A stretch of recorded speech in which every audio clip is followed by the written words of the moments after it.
Thank you. Very, very big welcome to everyone. Welcome to COP28. I think we're feeling the heat today, and we've just had the leaders' speeches and the opening address. I'm really delighted to be here today to share our new film, Banking on a Wilder Tomorrow, and to discuss how nature can help build resilience into the global economy. After the film, we'll be opening up a Q&A with our very, very esteemed panel here.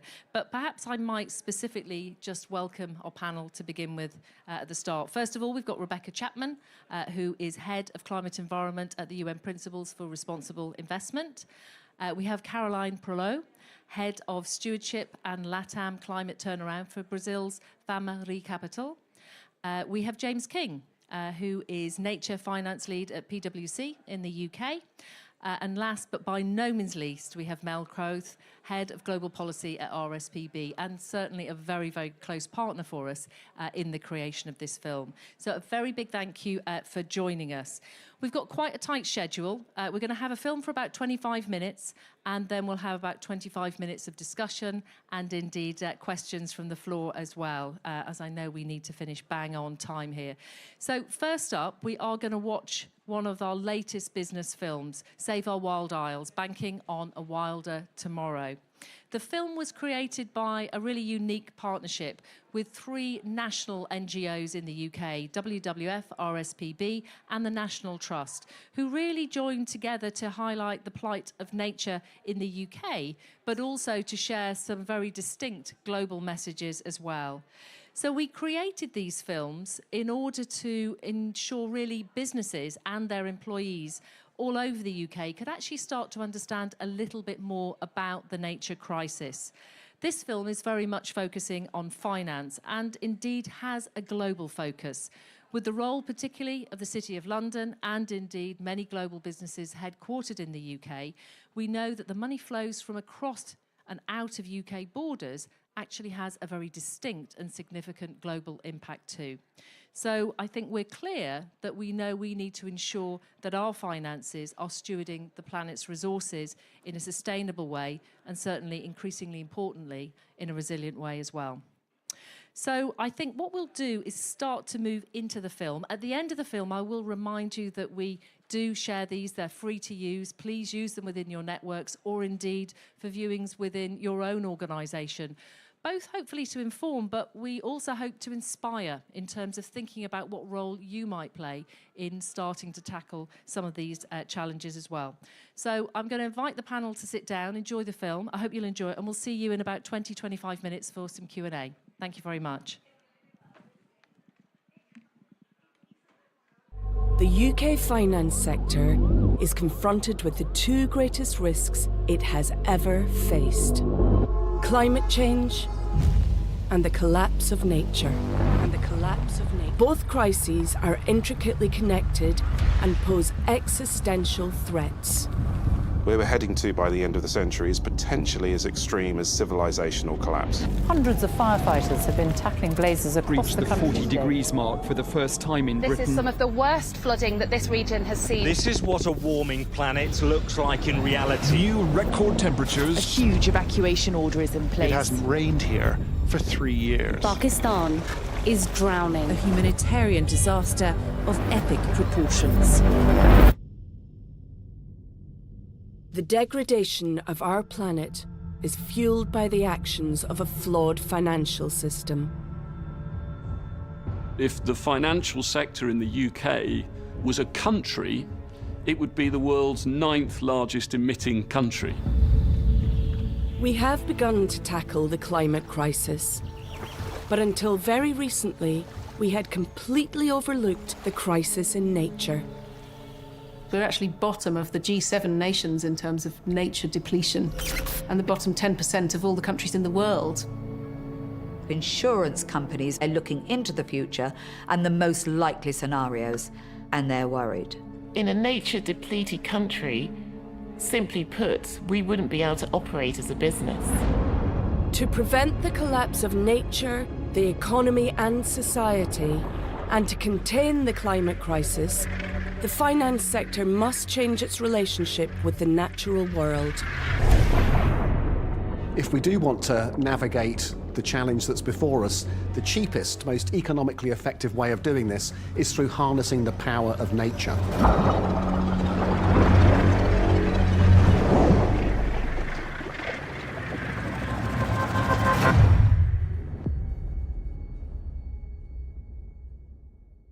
Climate change and loss of biodiversity are intricately connected, and we need to deal with them in an integrated fashion or integrated approach. So the reason we must stop and reverse nature loss is simple. Nature underpins everything, including our climate. A healthy natural world is resilient and essential to us all. Its strength comes from the sum of its parts. Countless species in balanced ecosystems, keeping our planet livable. Nature is providing a wide range of essential services that go right across the economy, right across society, and it's doing it for nothing. Nature fundamentally provides us for free with clean air, clean water, natural flood defences. It pollinates our crops. It provides us with food. And crucially, in our struggle against climate change, nature also absorbs half of the carbon dioxide humanity produces. Natural capital is nature. We use the term natural capital to emphasise that it's an asset that provides benefits and that we depend on.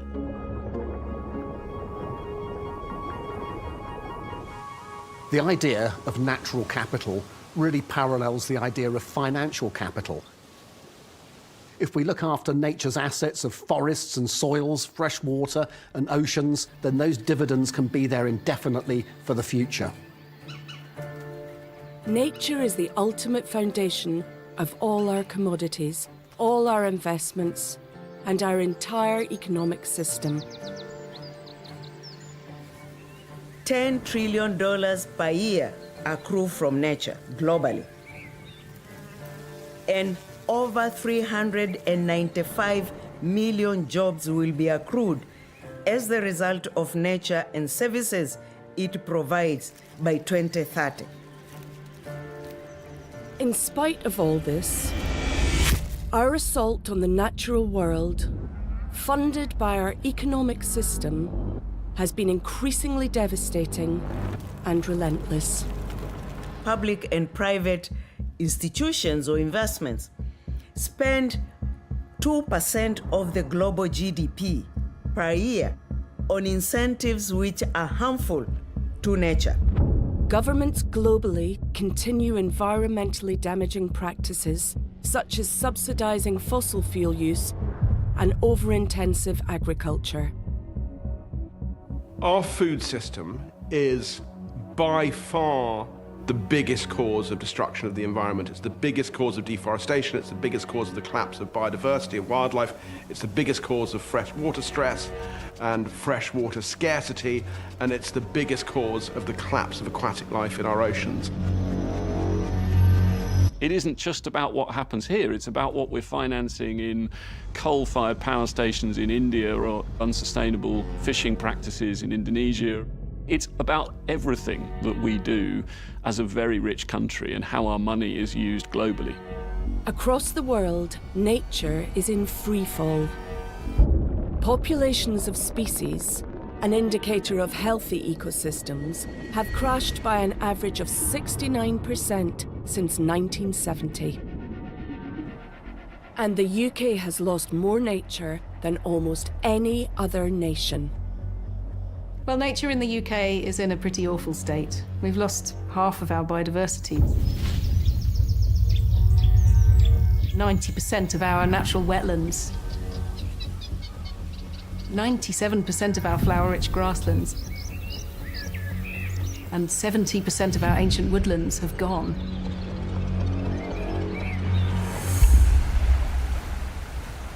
Globally, so much of our natural world is gone that we now find ourselves reaching irreversible tipping points.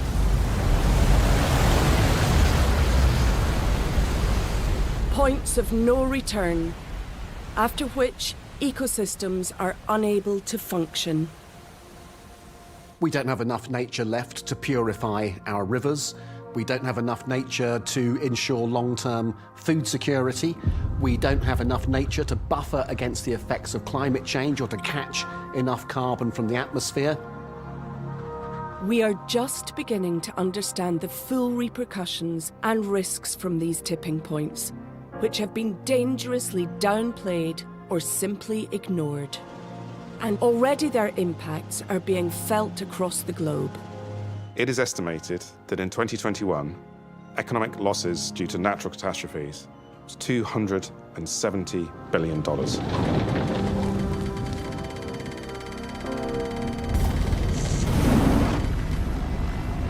As climate change gets worse, as nature and biodiversity loss gets worse, those services that the ecological system provided us becomes sacrificed in a way that we then have to pay for.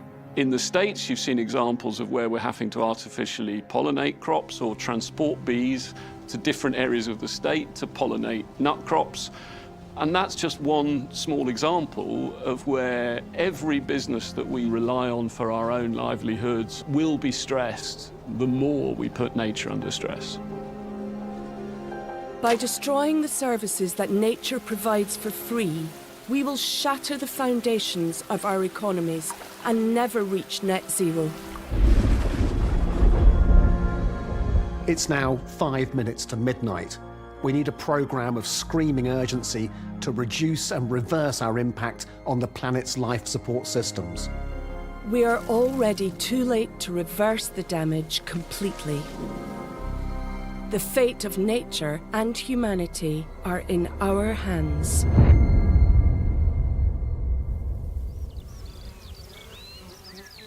So the mission is clear.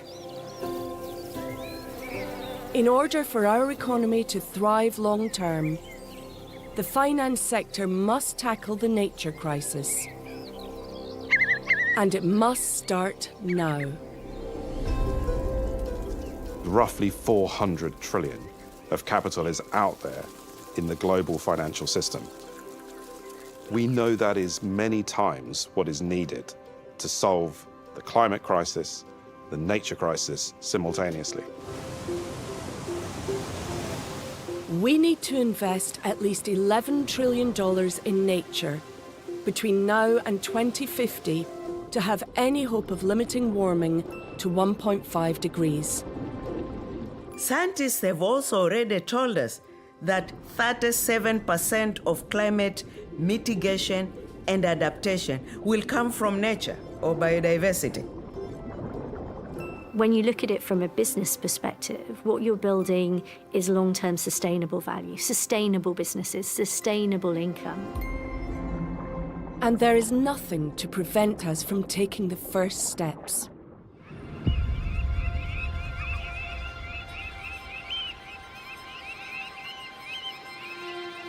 This can be the dawn of a new economic era, where businesses understand and address their impacts on nature and their risks from ignoring it. We already have a way to do this, through transition plans. Transition plans were a relatively new idea, and it's encouraging companies to set out how they plan to transition to a future in which their business is aligned with the Paris Agreement. Every company, every sector in the world will need to transition on an unprecedented scale. A transition plan for us is really measuring our impact. We're one of the largest lenders to agriculture in the UK. It's almost 19% of the carbon emissions on my balance sheet of my lending. If I want to halve my emissions, I'm not going to stop lending to agriculture. What I need to do is work really closely with farmers, with the supply chain, to think about how do we make that more sustainable over time. So net zero is really, obviously, very important. But it is not the only thing. And actually, I think it's caused a bit of an issue for nature because everything has been focused on net zero. What do we do about biodiversity? Because climate change and nature loss are so interconnected, It is critical that we make our transition plans both net zero and nature positive. In this way, we can meet our urgent and internationally agreed obligations on climate and biodiversity. When I'm talking to corporates and other regulators, we're not waiting for perfection.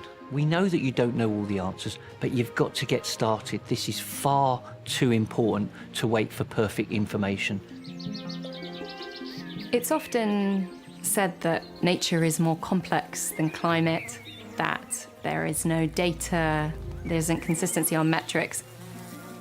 What we found through developing the TNFD framework is that businesses can already get started. It provides a framework that businesses and financial institutions can use to manage risks and to disclose information about those nature-related risks and opportunities.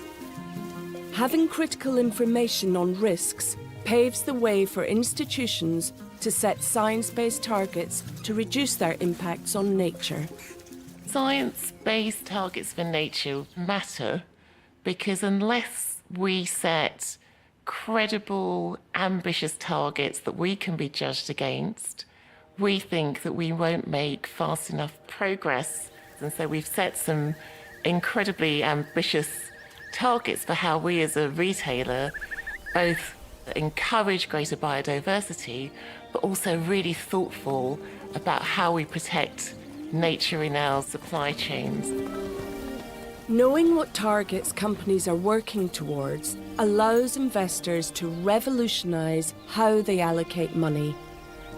I've never understood why financial institutions finance intensive agriculture and ultimately finance things that deplete the very asset on which they're dependent for the viability of that investment long term. For me, nature positive is a mindset. It's a guiding rule for how the board should think. Every decision that's made really should think about its consequences on nature, and also how nature itself provides constraints for the business's growth going forwards. For a successful future, this means shifting capital away from investments that damage nature. We need to start by greening our investments. Investors are in a unique position. They can actually attach some of the criteria for change to their investment. As a large investment institution, we have an opportunity at the AGM to vote for good practice. There are various ways we can do that. One might be, for example, the board's reward structure, their board pay. Another might be the re-election of an individual director. Many people believe that government needs to take the lead on environmental issues. Others think it is the business community, but they're both waiting for each other, which is why we need strong, independent environmental regulation. We are asked by corporates, we're asked by consumers, we're asked by the companies, the investors, to get involved, help create standards, bring guardrails, make global consistency. So it does feel quite a strange place for a regulator to be wanted.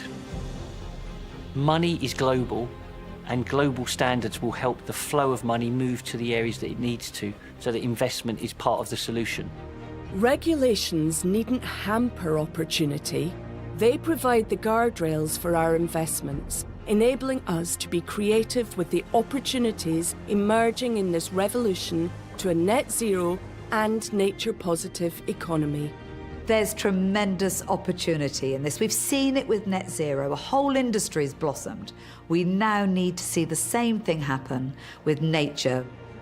There will be lots of innovative businesses and technologies emerging to address environmental crises in lots of different ways. So there'll be a huge amount of need to invest in research and development or proof of concept. Banks can help provide the finance for new technology, new solutions, and we can help provide tools and insight and support. It is as big as the first industrial revolution. The amount of money that could be made over the coming decade alone is estimated to be about $12 trillion. It's not a cost, it's an investment opportunity. As our portfolios shift capital away from investments that damage nature, we will need to go one step further and invest in actively restoring it.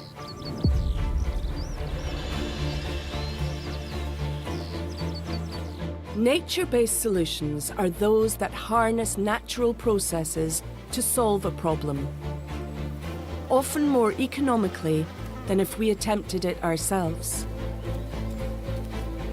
Peatlands are an example of nature as a form of capital. They are one of the biggest sinks of carbon on the land, and yet once they deteriorate, they can become emitters of carbon rather than sequestering it. All ecosystems create value when they're healthy, but erode value when they're not.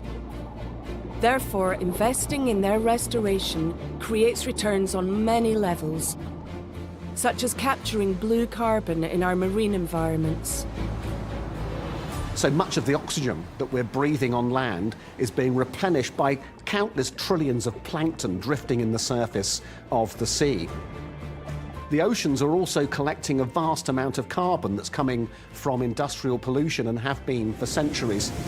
If we invest in the marine environment in the right way, we're going to protect communities from flooding, we're going to stop coastal erosion, we're going to have a positive impact on carbon sequestration. All of these things have a benefit for the businesses, but also for the communities that they are serving. We've supported some national pilots where investors invest in the restoration of the natural environment at scale in order to secure future benefits of natural flood alleviation, carbon sequestration, or societal benefits like access to nature, education, and well-being. There are a multitude of bodies who will pay to receive those benefits, and ultimately then there is a financial return to the investors that have financed the landscape scale restoration.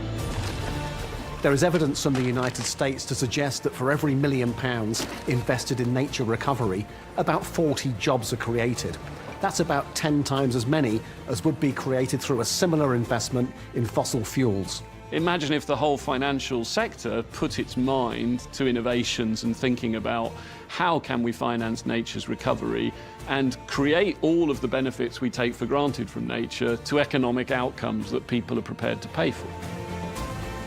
As we embark on this ambitious future, where we understand our nature dependencies, risks and impacts, green our existing investments, and finance the restoration of nature at scale, our natural world and climate could become healthy once more. The question that remains is, can we achieve it? But can I ask, are you hopeful for the future? Sometimes.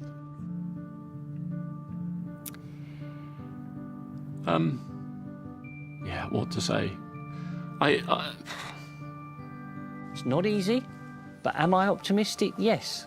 This is the way forward. People have made the commitments, and this is the decade for actions. I describe it as not being a competitive sport. This is something we all win or we all lose. My sense of hope and optimism comes from the scale of action that I'm now seeing central banks and finance ministries discuss.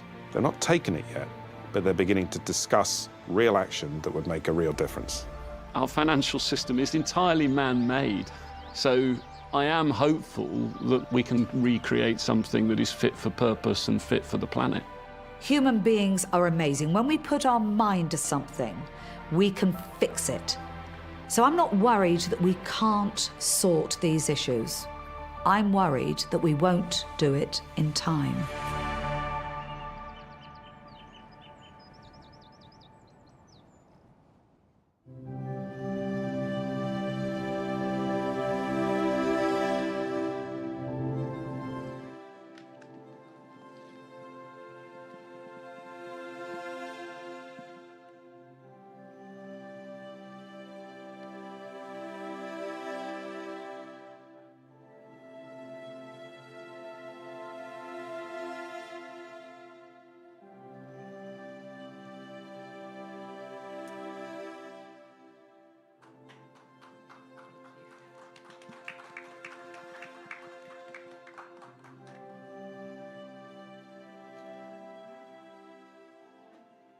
Thank you very, very much. And I hope you enjoyed the film. I know it was quite a generous amount of time, but it really laid out, I think, some very, very important messages.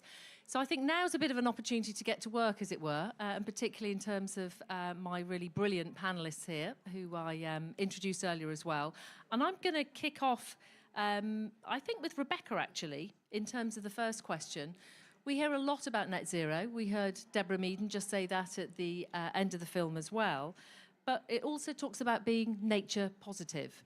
So I guess, what do we mean when we say nature positive? And do you think that investors globally are starting to get it and to understand what it really could deliver for us? Well, thanks, Tanya. First of all, it's a pleasure to be here. And for those of you that may not know the PRI, we're a UN-supported responsible investment initiative. We have over 5,000 members now who are a mix of asset owners, investment managers, and service providers from over 100 countries. And we've certainly seen a lot of increase in the nature and biodiversity topic, particularly over the past 2 years or so. Actually, investors have been looking at certain topics that are relevant for nature for a while, like deforestation, plastic pollution, water. But what we've really seen is a shift in focus to think about biodiversity and the systemic risks that that presents, and how the different drivers then of biodiversity loss, so climate change, land and sea use change, invasive alien species, pollution, and the overexploitation of natural resources are interconnected to this systemic risk. So to answer your question, in terms of nature positive, we define nature positive as PRI as a goal to halt and reverse nature loss by 2030 from a 2020 baseline. And in simple terms, what that means is we need to see more nature in 2030 than we did in 2020. And PRI is actually one of 27 core conservation and business organizations behind the Nature Positive Initiative, which aims to ensure alignment of this definition and support science-based action towards achieving it. And the Nature Positive Initiative will be launching its forum on the 9th of December at this COP, which is open for other organizations to join too. So in terms of whether investors are starting, or where they are in terms of understanding the challenge of biodiversity and taking action, there's a few key points I'll share in terms of some of the momentum that we're seeing. So certainly last year we had the agreement of the Global Biodiversity Framework in Montreal, which was very significant. And PRI and UNEP-FI actually mobilized 154 financial institutions to call for an ambitious global biodiversity framework. And there was real interest in the financial sector at that biodiversity COP, like there's never been before. We've also seen around 153 financial institutions support the Finance for Biodiversity Pledge, which is then committing them to take action on biodiversity loss. And then more broadly, we're also seeing appetite to engage on this topic. So we've got signatories and investors signing up to the Nature Action 100 initiative, the finance sector, Deforestation Action Group, as well as PRI's new stewardship initiative called SPRING, which focuses on deforestation, which I'll say a bit more about in a minute. We've then got the release of the TNFD recommendations now, which were mentioned in the video, and over 200 financial institutions are a member of the TNFD forum, and we're also now starting to see some financial institutions commit to reporting on the TNFD this year. So certainly the shift is happening. We do need to see a lot more action, though, across the mainstream of the investment community and the PRI signatory base. So just to touch briefly on a few things that PRI is doing to help, we need to see investors really integrating nature and biodiversity into their investment policies and practices, as well as support policy engagement in a proactive way, such as at this COP 28. And then finally, PRI has also got a new stewardship initiative for nature that I mentioned called SPRING, which will convene investors to engage with companies on their business practices, supply chain, and responsible political engagement in relation to the key issue of deforestation. So really bridging that net zero and nature agenda. And we've got an investor statement that's currently open for endorsement by PRI signatories, and we'll be releasing the company list for engagement early next year. Thank you. Great. Rebecca, thank you. That's an awful lot of initiatives. And I think if that doesn't trickle down from those activities, then I think no hope stands for us all. But really impressive to hear that. Thank you very much. You touched on nature positive, but also deforestation as bridging effectively climate and nature. And I guess, Caroline, I wonder if I might turn to you. I mean, there is no doubt we've heard from your president this morning, from President Lula, but particularly, I guess we all think of this through the lens, most of all through the Amazon. It's often described indeed as the lungs of the planet. Now, whilst the rates of deforestation have slowed, there's been an incredible national effort, we know that it is still under immense pressure moving forward as well. I guess, could you share with us a little bit about what drives this deforestation, and certainly also the land conversion that surrounds it as well, plus what can international organisations actually do to help? Thank you. Thank you for the invitation. Thank you all for being here. Well, first of all, let me just introduce Famari Capital is an asset manager with more than 25 years experience in Brazil, focused in ESG investments, member of the PRI as well. So I'm probably speaking on their behalf, and particularly in terms of drivers of deforestation and land change use. We see that, I think, for the perspective of the local level, the main driver, of course, is a combination of three things, I guess. The change in laws a long time, the lack of enforcement of deforestation-related laws, and also poorly defined land rights in Brazil. It's a major issue. So I think even though this new government is, as you mentioned, making efforts to control deforestation with all the tools it has at hand, and legislation is one of them, that monitoring systems in place.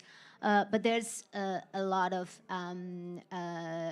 challenges in practice, considering this backdrop of huge problems with land rights in Brazil. And of course, we have the issue of changing governments as well. So we now have a very committed president with a very committed Ministry of Environment, but we don't know for how long we're going to have that. And it's a reality that we have to confront. So I think this brings us to other drivers of deforestation, and as in other players, other actors who also have a bearing on why these deforestation and land conversion are taking place in Brazil. And I think one data I'd like to share is there's a study in Brazil that was published a while ago, which found that after certain legal restrictions were introduced in Brazil in terms of rural credit to the Amazon biome, there was a decrease in loans, in medium to large loans by banks. And also this was followed by a decrease in deforestation. So we do have the data to show us that the drivers of deforestation stemming from the financial sector are real. So we now need to step up and make sure that they are acting upon this responsibility. And I think that is a question for a long conversation. I think there are many opportunities for corporations and investors and financial institutions to do that. But first of all, we need to engage with corporations from within to make sure that they are that they understand this mentality, that they incorporate this mentality. And also, of course, we need other international actors, such as watchdogs and organizations such as the WWF to help monitor this and hold these organizations accountable for that. That's really helpful. Thank you very much, Caroline. So I think what we're hearing is a real need for disclosure and a level of due diligence in supply chains in the same way we apply human trafficking and slavery due diligence. We need to do the same on deforestation, for sure. Thank you. James, I'm going to come to you next, and perhaps a little closer to home for not necessarily everyone in this room, albeit we do have some UK participants, but many we know that will be on live stream. Often it's, you know, we kind of only think about nature as somewhere far away from the shores of the UK. But actually we know there are challenges in the UK itself as well. I know when we polled the British public, they were shocked. They didn't believe that we were in the bottom 10% of, you know, nature affected countries worldwide. They just couldn't believe it. But the reality is we know we've lost 50% of our native species and that we continue to be not just, as we say, the bottom of the G7, but in the bottom 10% globally. So I guess it's important we tackle these issues at home, but realistically, PwC works with both UK and global businesses. Are you seeing a shift in mentality and the mood? And indeed, are you seeing more demand from the market in terms of how they go about managing risk? Yeah, I might follow the example of my panelists and start by quickly introducing PwC in case anyone doesn't know what we do. We're a professional services firm, in essence, mainly known for being accountants, but also have tax advisory practice, deals practice, and very large consulting-based practice, which you're probably all wondering now, why is someone from PwC on a panel chatting about nature? And it's an excellent question. But I think it goes to the heart of the question you just asked, Tanya, and the fact is that every single one of our clients will be or is already being impacted by nature loss and depletion, and will have to act on it. So the short answer to your question is, yes, we've seen a huge increase in demand from our clients to understand the nature crisis. How does it impact them? How do they impact nature? This double materiality. In fact, demand is so strong that we launched a Global Centre for Nature Positive Business early this year. And I'm not here to plug that, but I'm just using that as a case study to show that if our global leadership is seeing those market signals, that there's a need to launch specific services to support clients on this transition to a nature positive economy, you know we're undergoing a real fundamental market shift. But I would add a few caveats at this point. The businesses we do speak to, on the whole, are very early in this journey. It's very much initial conversations. What does this mean for me? How do we get started? Which is promising, but as the video shows, you know, we've got 6 harvests till 2030. We need to act rapidly. And secondly, at a time when action is needed more urgently than ever, businesses are starting to suffer from ESG fatigue, which is a real problem. You know, they've spent the last 5-6 years, especially since the Paris Agreement, really trying to get their head around climate change. And we've seen credible, but still needs to go faster, progress from the private sector on this. And now they're being told, there's this whole other set of much more complicated, interrelated crises I've now got to get my head around. Because, without being controversial, you know, climate is a much simpler challenge than nature. In terms of nature, much broader. It's our soil, it's our water, it's our air quality, it's the, you know, living population species as opposed to, you know, 3 or 4 greenhouse gases from a dozen or so point emission sources. So business is waking up to the crisis, but that's why videos such as the one we just watched are so important, that education piece, helping them to understand that there's a need to move much faster in a responsible way to really take action now. James, thank you very much. I may yet return to the question later to the panel in terms of the ESG fatigue, whilst obviously the science is sending us in very much the opposite direction, as it were. Perhaps I might bring RSPB in, and Mel specifically, to ask, I guess, on the need so many of the natural features as highlighted, the places that many of us go to and love, whether it's peatlands, wetlands, wildflower meadows, you know, why should we be considering them in these very austere climate negotiations and indeed in business plans for the future? They're often treated as disposable. I mean, we've spent decades draining wetlands, haven't we? But what's your view in terms of the role they play in bringing about climate resilience? Thanks very much, Tanya. Great question. Just very quickly to introduce RSPB. So we're Europe's largest nature conservation organisation with well over 1 million members. We work on direct land management through our series of 200 nature reserves, on policy, including in this space, on the science to inform that policy, and also, of course, in communications. And we've been delighted to be part of the production of this film with our partners at WWF and National Trust. So, yeah, Tanya, that is an excellent question. Of course, our natural areas have to be a must-have, not a nice-to-have. Nature plays a really critical role in our resilience. I think the focus is often on the role that it plays in carbon sequestration and locking carbon up in habitats, but it's also really important as we face greater warming, more extreme weather events. It's really important to conserve our natural habitats because they play such a critical role in ensuring our resilience into the future. So we heard about the natural flood defences that our wetlands provide. So peatlands can act like a natural sponge in the landscape, holding water in the event of like extreme rainfall and preventing flash flooding. And that's so important when you look at the impacts of that flooding on our urban areas. It can be devastating. But if we have healthy natural environments, we can really address some of those risks. Peatland also, of course, locks up huge amounts of carbon. So there's quite rightly a focus on forests, as we've heard from our colleague in Brazil. But peatlands also have a really critical role to play.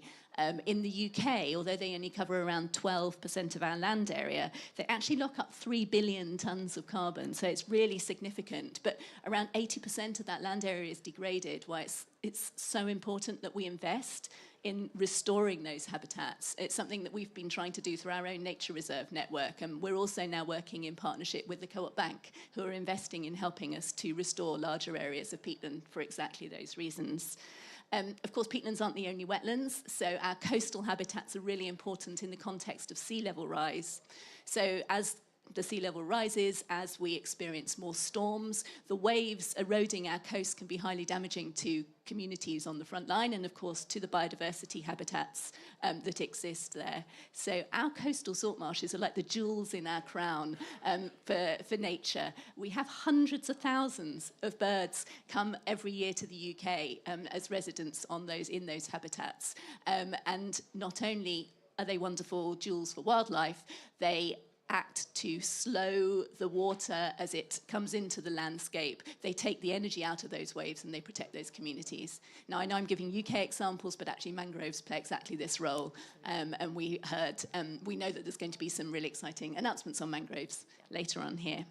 And finally, you mentioned wildflower meadows, one of my favourite habitats. And anyone who's walked in a wildflower meadow will know that they're rich in flowers, they're very beautiful, they're humming with bees and butterflies, but they're actually often undervalued in the role that they play in climate mitigation. So actually, grasslands in the UK can lock up, again, 2 billion tonnes of carbon, but they're not really recognised well in this process, that actually conserving them and enhancing the diversity of plants there really helps them address climate change. So yeah, just to say, they're not a nice to have, they're absolutely critical. Well, actually, you know what? They are a nice to have, they're a wonderful to have, but they also play a critical role in locking up carbon and securing a safe and resilient future for all of us.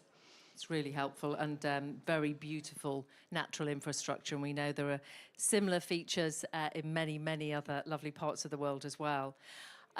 I guess, James, I was going to bring you back. It's not strictly ESG fatigue, but I think that one of the things we've been very conscious of coming off the other side of the pandemic, so many global businesses cracked open their supply chains and realised how risky they were. And the very recently launched TNFD, the Task Force for Nature-Related Financial Disclosure, built very much off the back of TCFD, I think has actually been very helpful in that process in terms of really understanding what an organisation's exposure is to nature and indeed in disclosing it, what it might do. I guess interested in your thoughts on the kind of guidance that these tools might start to provide. And actually, the question I always get is, where do businesses start? So I've seen the Banker and a Wilder Tomorrow film a few times, and it never gets any less powerful, but I must admit I forgot it covers TNFD, so I was frantically updating my notes during that film so as not to cover the same ground again. But I think going back to that point I was making at the start in terms of nature is seen, quite rightly, as being a much more complicated crisis than climate change. Frameworks such as TNFD and also the alphabet soup that exists, so SBTN as well, among many others, are fantastic in this context because they do lay out really clear step-by-step guidance for businesses on how they can get started with nature. As we heard in the film, TNFD exists to support companies to develop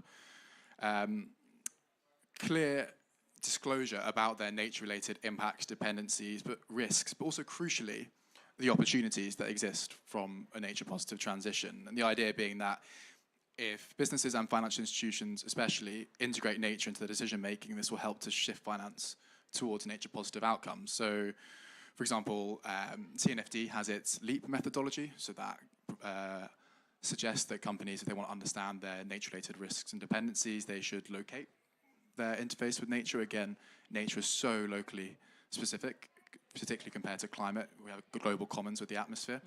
Evaluate your dependencies, impacts on nature, the E, and then assess your nature-related risks. And again, really going to hammer this point, the opportunities, because I think we have to focus on the risk side, but the opportunity side is what will really get the trillions flowing finance-wise. And then prepare to respond to the risks and opportunities, and as always, report on progress so you can keep yourselves accountable. As I said, TNFD isn't the only guidance out there. We also have SBTN, which really supports companies to set clear science-based targets for their progress on nature. And in fact, I say it feels like every day there's more and more helpful guidance, frameworks, tools, data platforms that exist to support companies on this journey, and actually can also be quite overwhelming in its own right. So I think one thing I would suggest is Business for Nature just published a really great It's Now for Nature campaign. And of course, the time for nature was 20, 30 years ago, but now is when business is waking up for it. We must act urgently. And that does a really good job of pulling together all those frameworks into one place and helping companies to navigate that and make best use of all the tools that are at their disposal. Great, James. That was a really good tour de force in terms of what's out there and some of those early steps. I guess, Mel, just quickly returning back to nature, why is it important that it is featured in these negotiations? We've just had the opening day. We've just heard both kings, the Sheikh and indeed the UK king, actually say it needs to be front and centre. What's your reaction?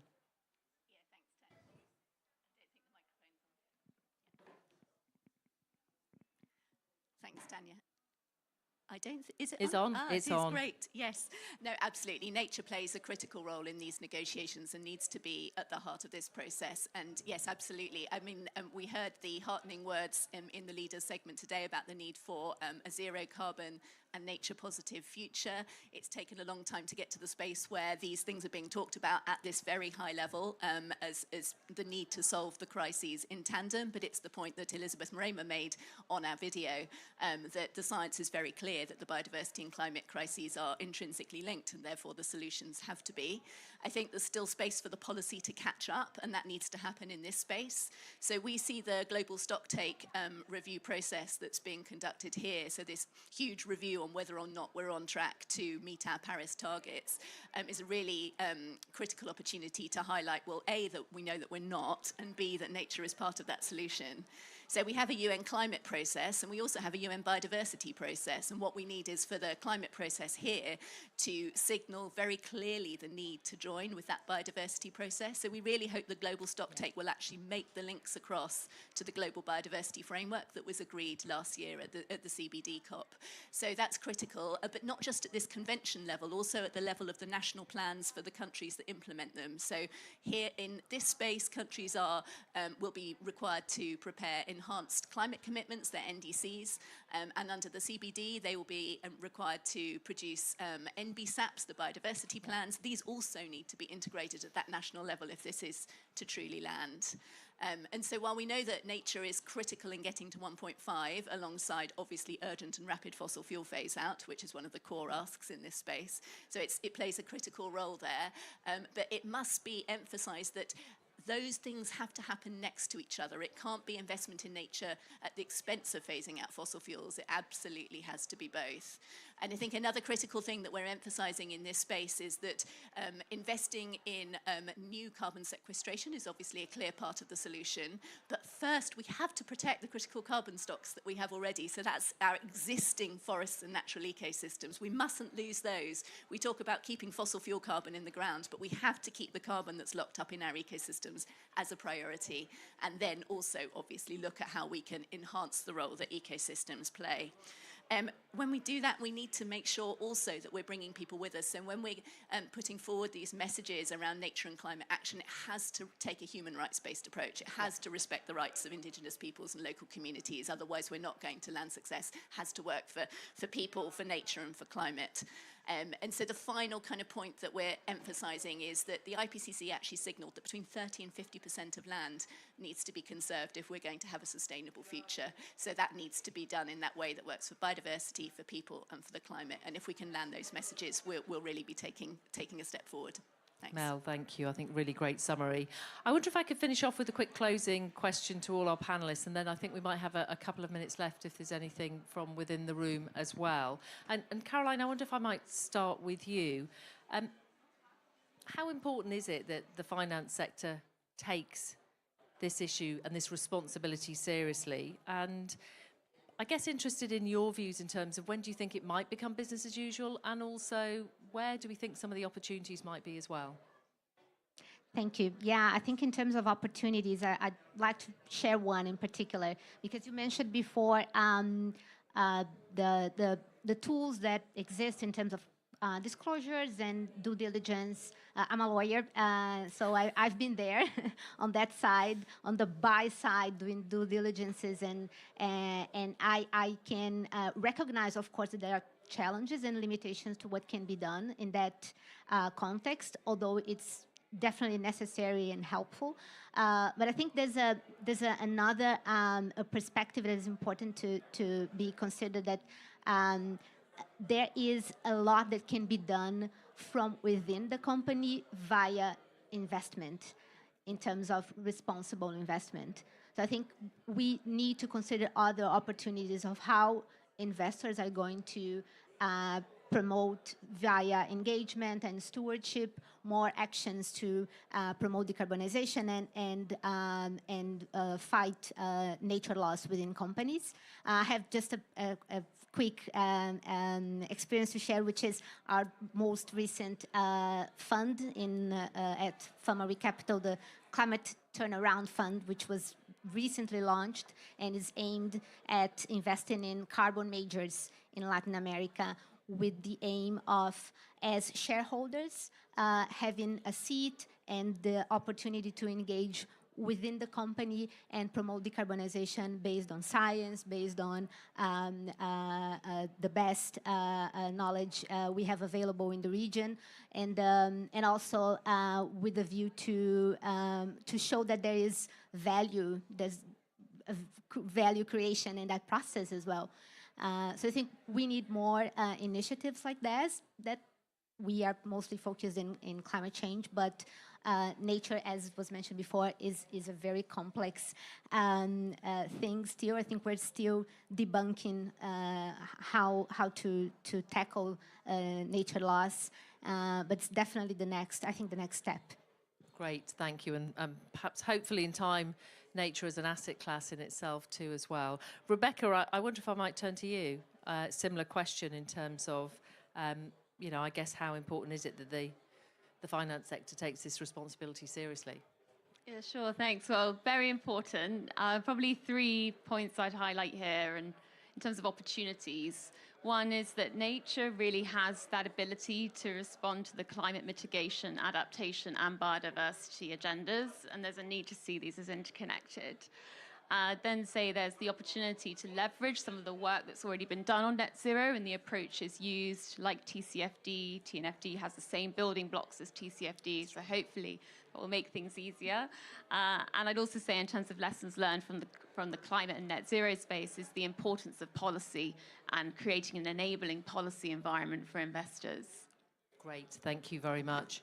Mel, and then I'm going to give James the final word. Thanks very much. Yeah, so I'm not a finance expert, but in terms of the way that investment should be taken forward to meet its responsibility, I think it's really critical that we follow 4 key principles, and I've kind of alluded to some of these already. The first is that all ecosystems are included in investment, and there isn't a focus on one over the others. They all have a really critical role to play. The second is to make sure that nature's used in a way that genuinely delivers for wildlife and biodiversity. So monoculture tree plantations are not the same as the wonderful kind of biodiversity rich woodlands in the UK, for example, or other habitats. So we have to invest in high quality nature. We have to, as I mentioned before, bring people with us and respect the rights of Indigenous peoples and local communities. And we have to make sure that investment in this is alongside fossil fuel phase out. And if the investment community follows those principles, I think we're on the right course. Thanks. Great, thank you. James? Yeah, very, very quickly, I suppose. I think a stat that gets thrown around quite often is a $700 billion annual financing gap for nature, which if that doesn't scream investment opportunity, I'm not sure what does. There's going to be opportunities to invest in new business models for producing our food. Regenerative agriculture is a phrase that gets thrown around a lot, and we need to define it properly. But again, our food system will need fundamentally reforming, and that's an investment opportunity. Again, not without controversy, but I think the train has left the station on credit markets, especially carbon. We're here at the Article 6 negotiations, but more and more biodiversity, nature-related credits. And I say that has to be managed extremely carefully, but again, a huge potential new emerging asset class for nature. And probably more straightforward, the opportunities to invest in nature tech. We hear about climate tech the whole time. Nature tech, countries have committed to 30 by 30, protecting and restoring 30% of their land by 2030 on the GBF. That's going to take huge architecture and resources to monitor and track that. Likewise, businesses need access to high quality, affordable data to track the commitments they make under SBTN as well. And that creates a whole service-based economy around it. So huge opportunity within this transition. Great, thank you very much. I'm just looking at Sean. Am I allowed to open up questions for 2 minutes? I know we always run a tight ship here. Any questions anyone wants to ask? I can see 2 gentlemen there.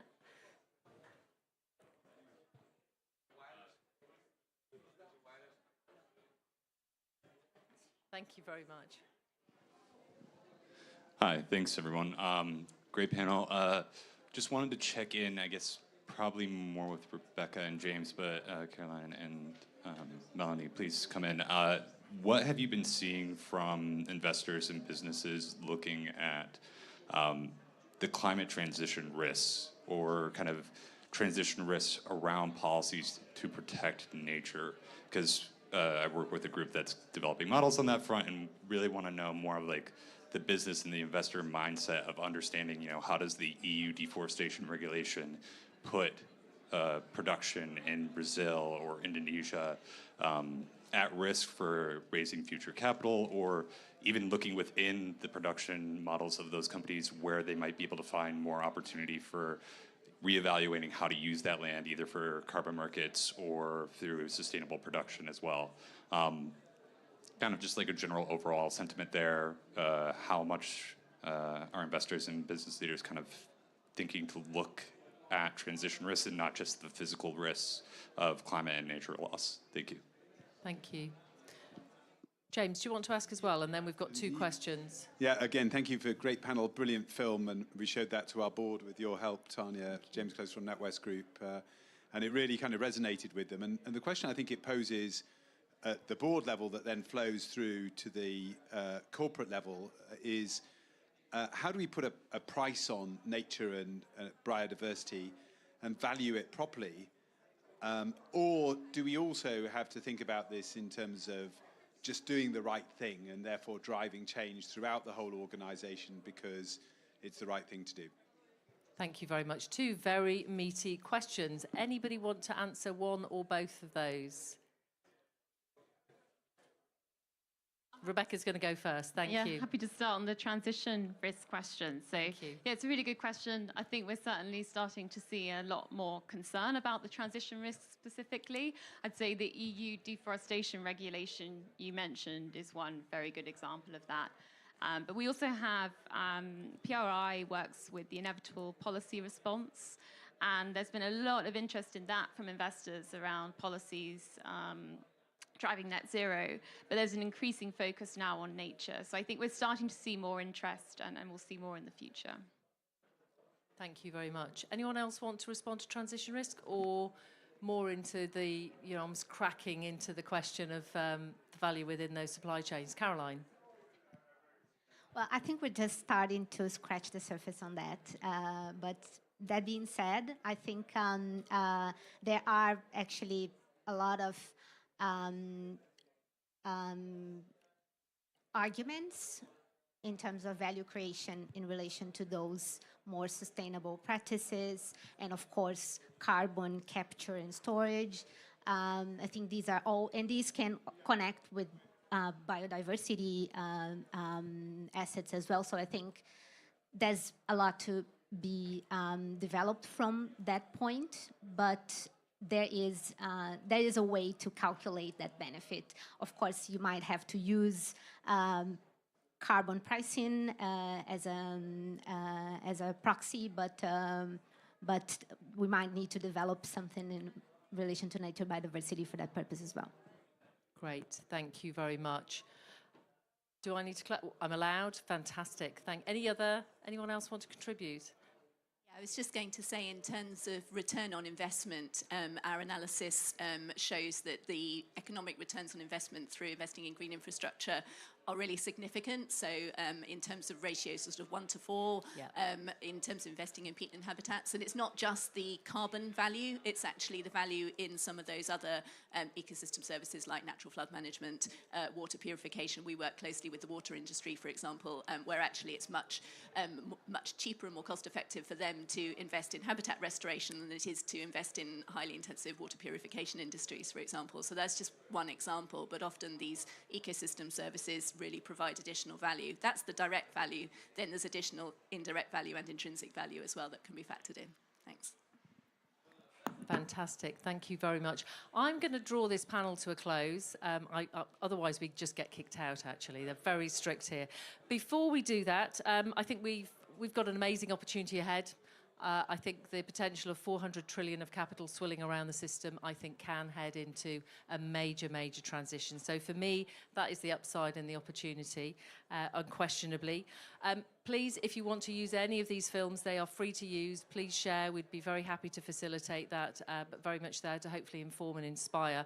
But I wanted to finish today by thanking both our audience for joining us and indeed those that have dialed in, but particularly from excellent panellists. So Rebecca Chapman from UNPRI, for Caroline Prolo from Family Capital in Brazil, James King from PwC, and Mel Croth from RSPB. Thank you very much for joining us.